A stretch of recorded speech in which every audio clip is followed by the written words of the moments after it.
मंत्र जब भी उसके ऊपर एक चवर डुलेंगे, इसका पुण्य आपके खाते में जा रहा होगा, पैसा आपके पास होगा। ये सब कौन कराएगा? आपको तो मेरे लिए ताली बजानी चाहिए, इसलिए क्योंकि आपके पैसे को क्या बढ़िया बढ़िया जगह लगाया जा रहा है। मैं भगवान गणेश जी के महात्म्य की तरफ चल रहा हूं और इस कथा को जरूर सुन लीजिएगा। जो भगवान के 12 नाम नित्य लेते हैं, 12 नाम लेते हैं, उनके घर में कभी भी धन की कमी नहीं आती।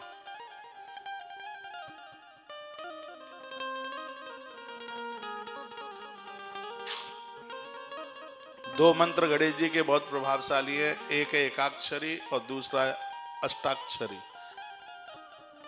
एक तो एकाक्षरी मंत्र है ओम गम गणपतये नमः। अष्टाक्षरी मंत्र भी इसका बड़ा अद्भुत है, ओम श्री गणेशाय नमः, बहुत अद्भुत है। और गणेश पुराण में दोनों मंत्रों के बड़े अद्भुत व्याख्यान का वर्णन किया गया है। कभी भी जीवन में धन का अभाव नहीं हो सकता। आप मेरी बहुत बात मानते हैं, एक और मान लीजिए, एक ऐसा अनुष्ठान है जो साल में इसी महीने में होता है। सावन शुक्ल पक्ष से लेकर के भादों शुक्ल पक्ष की चतुर्दशी तक। सावन शुक्ल पक्ष चौथ से शुरू होता है और आदि भादों चतुर्थी को पूरा होता है। भगवान श्री कृष्ण ने अनुष्ठान किया था, भगवान प्रभु श्री राम जी ने अनुष्ठान किया था और मां स्वयं भगवती जगदम्बा पार्वती ने अनुष्ठान किया है। गणेश पार्वती के पुत्र हैं और मैया यह अनुष्ठान करती है। आज गणेश पुराण में से ऐसी ही कुछ अद्भुत बातें मैं आपके बीच में निवेदन करना चाहता हूँ। ये 1 महीने का अनुष्ठान है, उसकी संपूर्ण विधि वगैरह मैं आपको निवेदन करूंगा। बस तिथियां याद में रखिए। सावन शुक्ल पक्ष, थोड़ा धीमे बजाइए, डिस्टर्ब होता है। सावन शुक्ल पक्ष चतुर्थी से लेके और भादों शुक्ल पक्ष चतुर्थी तक 1 महीने का यह पूरा का पूरा अनुष्ठान होता है। और यदि किसी ने यह अनुष्ठान कर लिया तो आनंद हो जाएगा, किसी भी चीज की कोई कमी नहीं रहेगी। साधना जरूर है 1 महीने की, लेकिन इस 1 महीने में वो आनंद आ जाएगा, भगवान गणेश अद्भुत आनंद कर देंगे। तो ऐसी बात मैं आपको यहाँ निवेदन कर रहा हूँ। माता पार्वती ने भगवान शंकर को कुछ पूछा, सुनिए। अहम मंत्रम न जानामि गिरीन्द्रम में वद स्वयं अनुग्रहम गणेशस्य यामी यामी शिवम शिवम। हाँ, अपने पिता हिमाचल को पूछने लगी माता पार्वती। उस समय की बात है जब उसका विवाह नहीं हुआ था, तब की बात है। तो आप ये मन सोचिए कि गणेश तब से ही हैं, पार्वती ने उन्हें जन्म दिया। अरे तो अनादि और अनंत है।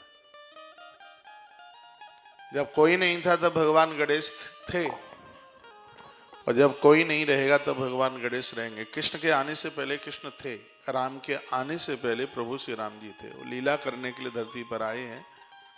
ये देवता तो अनादि काल से हैं।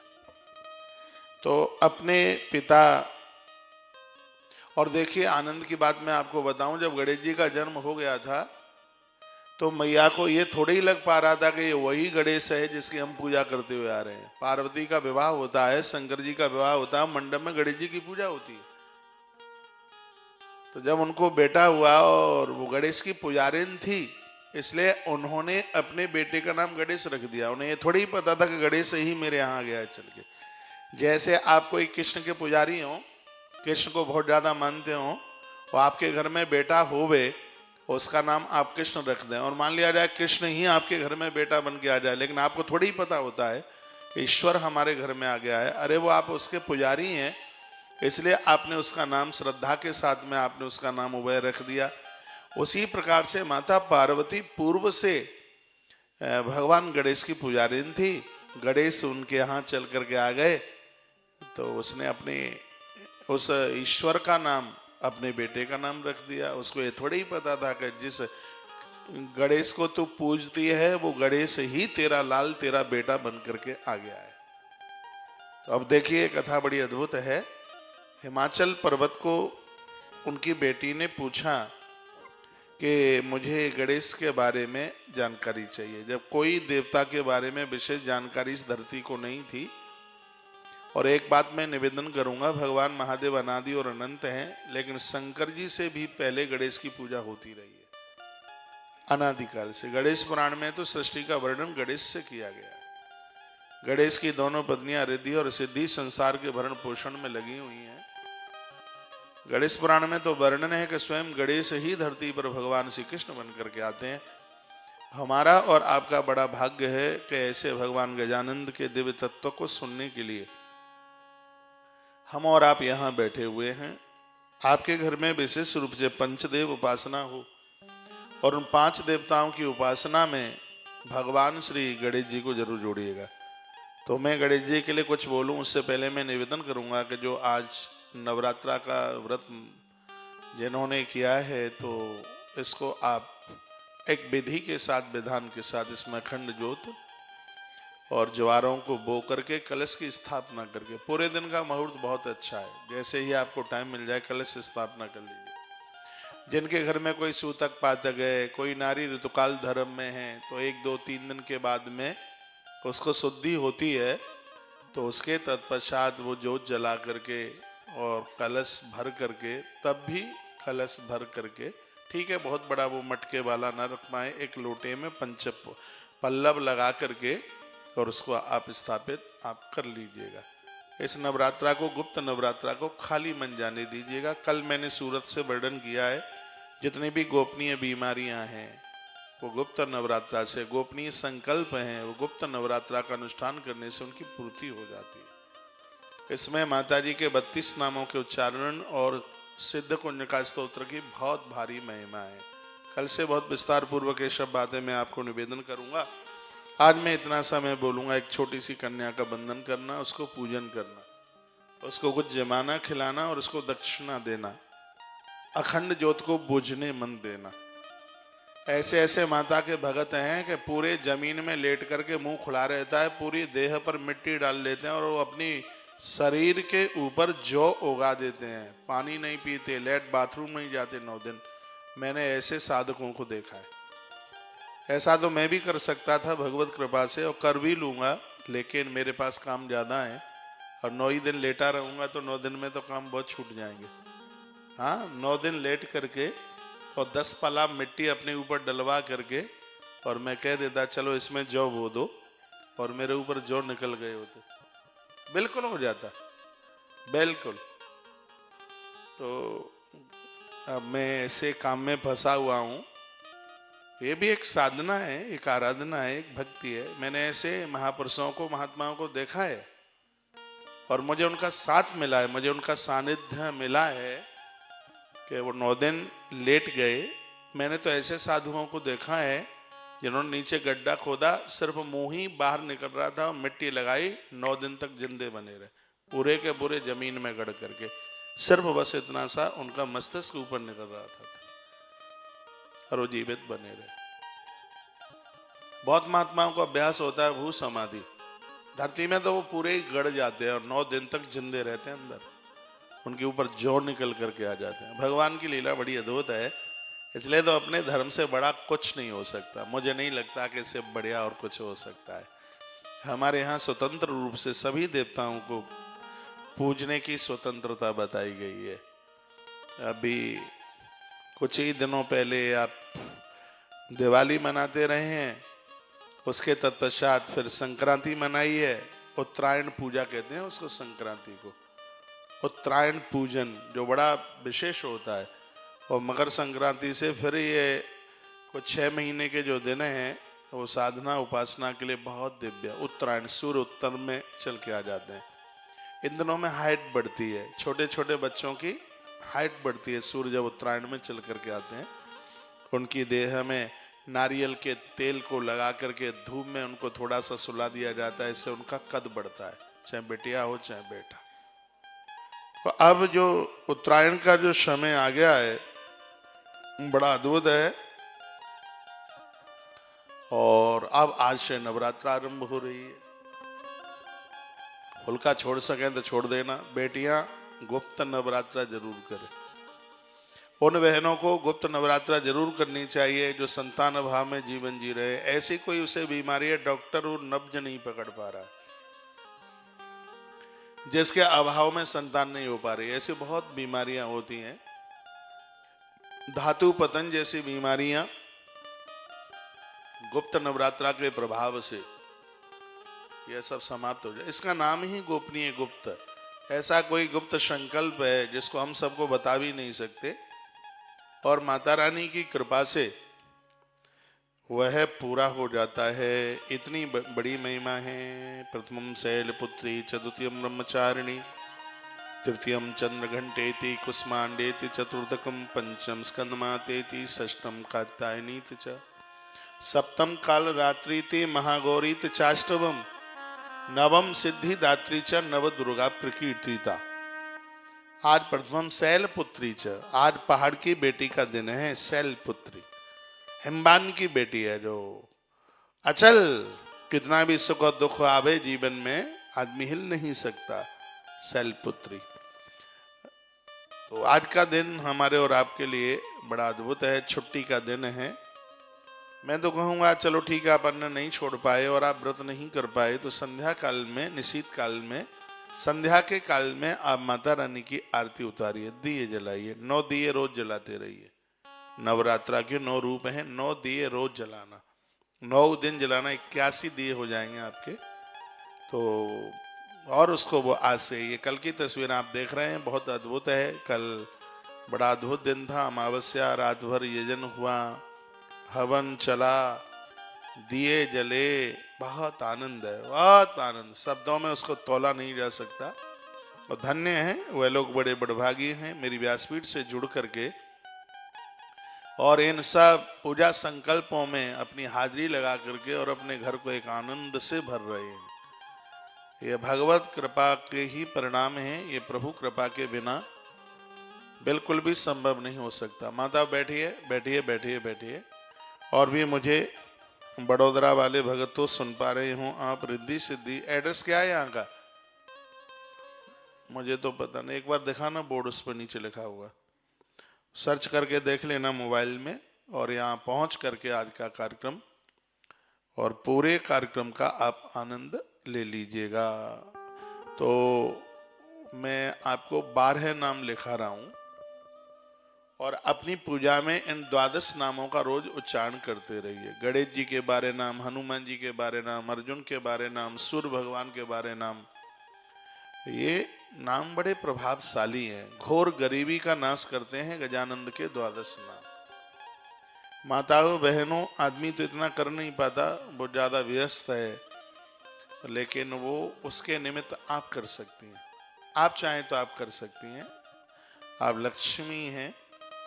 और नारी का भी एक बहुत बड़ा ओज है, ऐसा जीवन जीती है कि गरीबी को कुचल करके बाहर कर देती है। तुम्हारे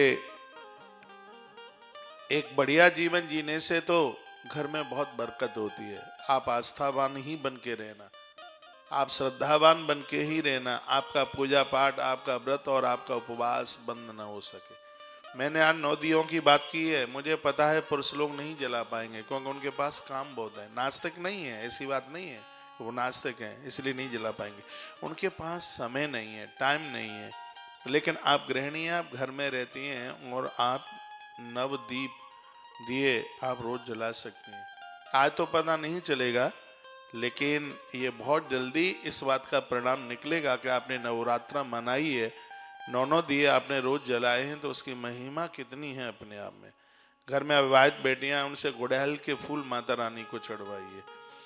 और माँ के दरबार में आप 9 नारियल, उसकी जटाओं को निकाल करके जो अंदर का रह जाता है, तो उसको आप रखिएगा। 9 दिन में ये 9 नारियल चटक जाएंगे। लास्ट वाले दिन उन 9 नारियलों को फिर फोड़ करके जल माँ के ऊपर चढ़ाएं। अंदर की गिद्दी है वो प्रसाद रूप में आप सबको बांट दीजिएगा। ये सब चीजें आनंद कर देंगी।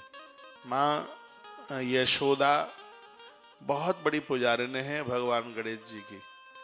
भगवान गणेश की इतनी पुजारिन है, बताते हैं कि स्वयं गणेश ही कृष्ण बनकर माँ के आंगन में चल करके आ गए। बातें तो छोटी छोटी हैं ये, लेकिन इनका प्रभाव बहुत ज्यादा है, बहुत ज्यादा प्रभाव है। तो मैं ये 12 नाम आपको बता देता हूँ। 12 नाम सुमकशैक दंतश्च कपिलो गजकर्णकः लंबोदृश्य विकटो विघ्न नाशो विनायकः धूम्रकेतुर्गणाध्यक्षो भालचंद्रो गजानन द्वादशैतानि नामानि यह पढ़े शृणुयादपि। तो विद्या आरंभ से पहले यदि आपके बच्चे स्कूल जाते हैं, जून में जाते हैं, जुलाई में जाते हैं, 12 नामों से भगवान गणेश के ऊपर समी पत्र और दुर्वा चढ़ा करके फिर वो बच्चे, देखो ये समी पत्र भगवान गणेश के ही ऊपर चढ़ाने वाली सामग्री है। चलो ठीक है, शंकर जी को चढ़ाई जाती है, भगवान गणेश को समी पत्र अति प्रिय, दुर्वा तो प्रिय है ही। हो सकता है मुझे टाइम मिलेगा तो मैं दुर्वा की भी बात बोलूंगा। जिन बच्चों को आप स्कूल भेज रहे हैं तो उनके हाथों से 12 नाम बुलवा करके समी पत्र भगवान के ऊपर चढ़वाइए, गणेश जी के ऊपर। इससे बीमारियां नहीं फैलेंगी, बुद्धि का भारी विकास होगा। समी पत्र बड़ी अद्भुत बात है। एक कथा आती है, एक महात्मा ने किसी को श्राप दे दिया था। 2 बच्चे थे गुरुकुल के, उनमें से एक विवाह करके आ रहा था, बड़ी लंबी कथा है, और वो और उसकी पत्नी दोनों को श्राप मिल गया था। मैं हो सकता है आज ही मैं आपको सुना दूंगा एक कथा। एक बार जयकारा लगाइए, बोलो भक्त वत्सल भगवान की जय हो, श्री हनुमान जी महाराज की जय हो, जय जय श्री राधे श्री राधे श्री राधेश। तो सुमकशैक दंतश्च कपिलो गजकर्णकः लंबो दृश्य विकटो विघ्न नाशो विनायक धूम्रकेतुर्गणाध्यक्षो भालचंद्रो गजानन द्वादशैतान नामानि यह पठे शृणुयादपि। विद्यारंभे विवाहे च, विवाह से पहले, विद्या पढ़ने से पहले यदि गणेश जी के 12 नाम लिए जाए, संग्रामे संकटित शैव, युद्ध को आरंभ करने से पहले यदि भगवान गणेश के ये नाम लिया जाए तो व्यक्ति को हर क्षेत्र में उसे सफलता मिल जाएगी, ऐसा वर्णन है। भगवान का पहला नाम है सुमुख। सुमुख का अर्थ होता है सुंदर मुख वाला, सुंदर मुंह वाला। सगरे अपने अपने मुख को सुंदर बनाइए, सबके चेहरे मुख सुंदर ही होने चाहिए, क्योंकि इस शरीर में मुख की बड़ी महिमा है। मुंह सुंदर होना चाहिए, लेकिन ये लीपा पोती से नहीं होगा सुंदर, क्रीम पाउडर लगाने से नहीं है सुंदर होगा। ये सुंदर तब होगा खान पान ठीक ठाक हो। यह सुंदर तो तब होगा जब जिह्वा से हरि नाम, हरि भजन, हरि स्मरण निकलता। सबको राम राम, जय सिया राम, जो भी जिह्वा से भगवान का नाम ले सकें। तो मुख का सौंदर्य तो इसी से ही है। नाक में नथुनी होती है, माताएं बहुत अच्छी लगती हैं, कान में कुंडल होते हैं, बहुत अच्छी लगती हैं। एक ये और ऐसा दिबला सा लटका रहता है, पता नहीं कौन सा आभूषण होता है, यहाँ से लेके यहाँ तक माथे पर ऐसे लटका हुआ होता है। क्या बोलते हैं उसे? हाँ, बड़ा अच्छा लगता है, वो बड़ा सुंदर होता है।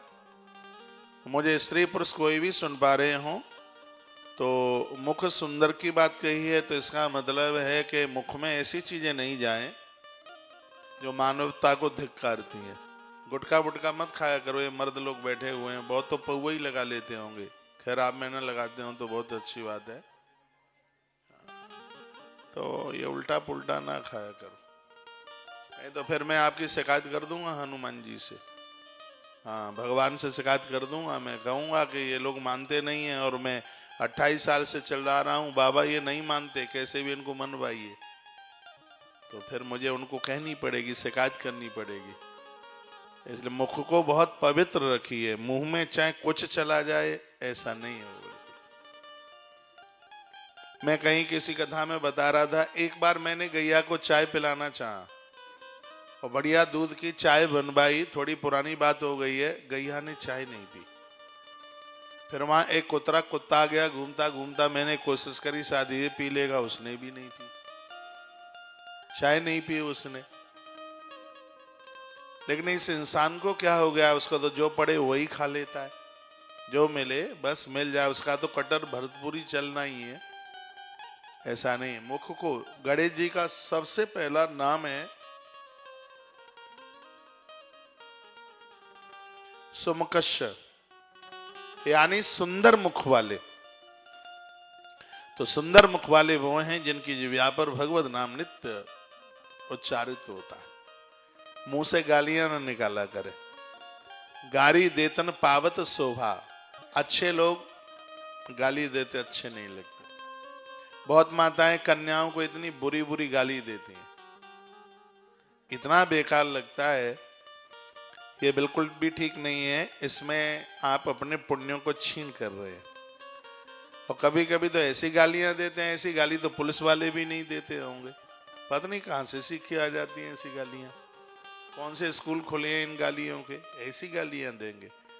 तो सुमुखशाही कहानी, ऐसा मुख जिस मुंह में से कभी गाली नहीं निकलती, ऐसा मुख जिस मुंह में कभी गलत जाता ही नहीं है खाने पीने के लिए, अपने मुख को पावन कीजिए। कुछ लोगों के दांत इतने बुरे होते हैं, इतने बेकार होते हैं, तो खा खा गुटका सत्यानाश दांतों का कर लिया। ये दांतों की कदर समझो नहीं, 50 ही में पोपले हो जाओगे। हाँ, हमारे संग एक महाशय जी हैं, जेसीबी जैसा खोंचा रह गया है, बस एक दांत। 31 गाय, बस एक रह गया है बस है? अब याद करते हैं कि 31 गायब हो गए, बस एक ही रह गया है। किसी न किसी कारणवश 31 गायब हो गए। कोई न कोई तो बात रही होगी, या तम्बाकू खाई होगी, जर्दा खाया होगा, गुटखा खाया होगा, या ज्यादा गरम फुलके खाए होंगे। या गरम फुलके संगी संग खाने से उससे भी तो दांत गिरते ही है नीचे। या बहुत ज्यादा ठंडा पानी पिया होगा तो पायरिया लग गया तो गिरे होंगे। तो मैंने बहुत, इतने अच्छे अच्छे लोग, उनके मोड़े मोड़े इतने अच्छे लगते हैं, लेकिन दांतों को ऐसा कर रखा है उन्होंने, देखने के लायक नहीं है। गणेश जी की कथा सुन रहे हैं, गणेश जी का पहला नाम है सुंदर मुख वाले। तो सब अपने मुख को सुंदर बनाइए। इसमें चाहे जो कूड़ा, इसको डस्टबिन मत बनाइए, इसको मुख रहने दीजिए। इसमें भगवान का नाम लेने वाली जिह्वा रहती है। इसको अच्छा मुंह वाले बन जाइए। घड़ी का कांटा भाग रहा है, जैसे 1 बजे तुलसी तपोवन यूट्यूब चैनल, आश्रम एक फोन कर,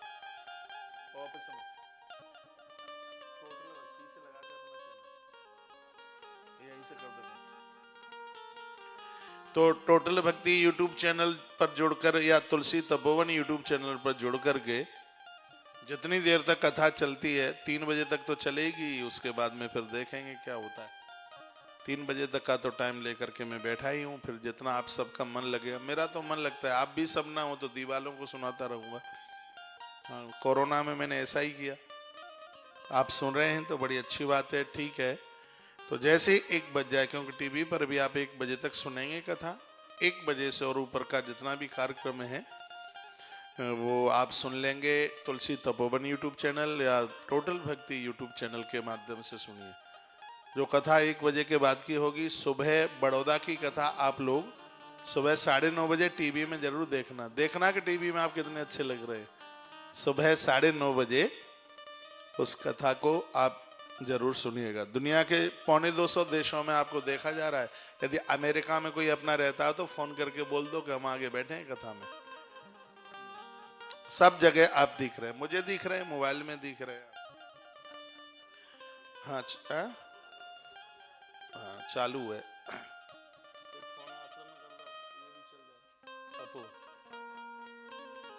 तो सुमुखशाही का अच्छे मुख वाले बनिएगा।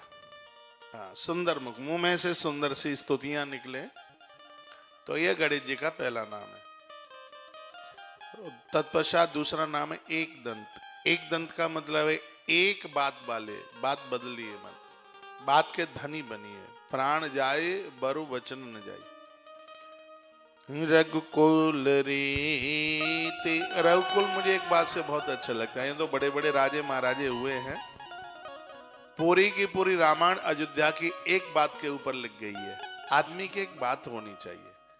रघुकुल रीति सदा चली आई, रघुकुल रीति सदा चली आई, प्राण जाए पर वचन न जाए।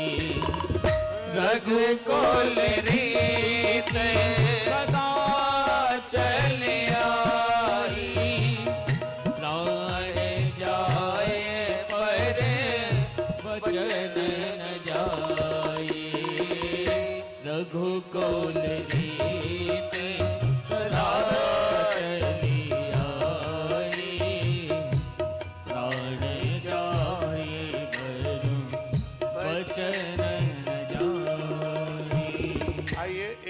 सूचना मैं आपको दे दूं, फिर कटअप हो जाएगा, 1 बजने ही वाला है, थोड़ी सी मिनट कम है। एक तो तुलसीवन आश्रम में जो 1-2 तारीख का, ये बार टीवी वाले लोगों को मैं बोल रहा हूँ, निवेदन कर रहा हूँ, 3 एकादशी बकाया है। जितना कि हमें उद्यापन में करना है उसमें 3 अभी कम है। जैसे ही ये 3 एकादशी 11 पूरी होती हैं तो रजिस्ट्रेशन एकदम बिल्कुल बंद हो जाएगा। और तुलसीवन आश्रम में एकादशी का उद्यापन एक शास्त्रोक्त विधि के साथ में होता है। जो उसकी विधि है, वेदी पूजन है, हवन है, यज्ञ है, ऐसे ब्राह्मणों का आगमन, जो ब्रज में वास करते हैं, एकादशी का व्रत करते हैं। तो आप 31 तारीख को पहुंचना है। 1 और 2 तारीख का 2 दिन का कार्यक्रम है। मैं भी उन दिनों में वही हूँ, वृंदावन में ही हूँ। 1 को भी वृंदावन में हूँ, 2 को भी वृंदावन में हूँ। आप पधारिए। और ऐसा समय दिव्य चल रहा है, उस समय आप एकादशी की बहुत महिमा बढ़ जाती है जब उसमें गोदान भी हो जाता है। यदि आपसे व्यवस्था बनती है तो उसमें आप गौदान भी कर लीजिएगा। एक विधि के अनुसार में वो गोदान होगा, उसमें आप पधारें। और एक दूसरी सूचना ये है, उसके लिए आज ही आप संपर्क कर लें, कल के लिए मत छोड़िएगा। अग्रिम को जमा करके और टोटली जो रकम है वो आकर के आप जमा कर देंगे। और आपको लगेगा कि इतना बढ़िया उद्यापन हो गया है। देखिए, पूरा जीवन व्रत करते करते निकल जाता है और उसका उद्यापन ठीक से ना हो पाता। अब वहाँ तो जिनको आप बुलाएंगे पहले आपके यहाँ फलियार भी हो जाएगा, और कोई बता रहे थे कि जा करके वो भोजन कर लेते हैं। लेकिन यहाँ का जो एक विधि विधान, एक वातावरण, वो एक बड़ा अद्भुत है। यमुना का किनारा है, गौ माता के सानिध्य में विद्वान ब्राह्मणों की देख रेख में यह सब कार्यक्रम होता है। सिर्फ ओनली 3 से ज़्यादा लेंगे ही नहीं एकादशी। कम भी रह जाएंगी जितना हमने सोचा है। हमने 51 सोचा था, 51 में से 3 कम है, 48 हैं। और 48 भी रह जाएंगी तो भी कोई ऐसी दिक्कत नहीं है। हाँ, 3 लोगों के लिए अभी हमारे पास कमरे हैं, व्यवस्था है, ब्राह्मणों को निमंत्रण भी है।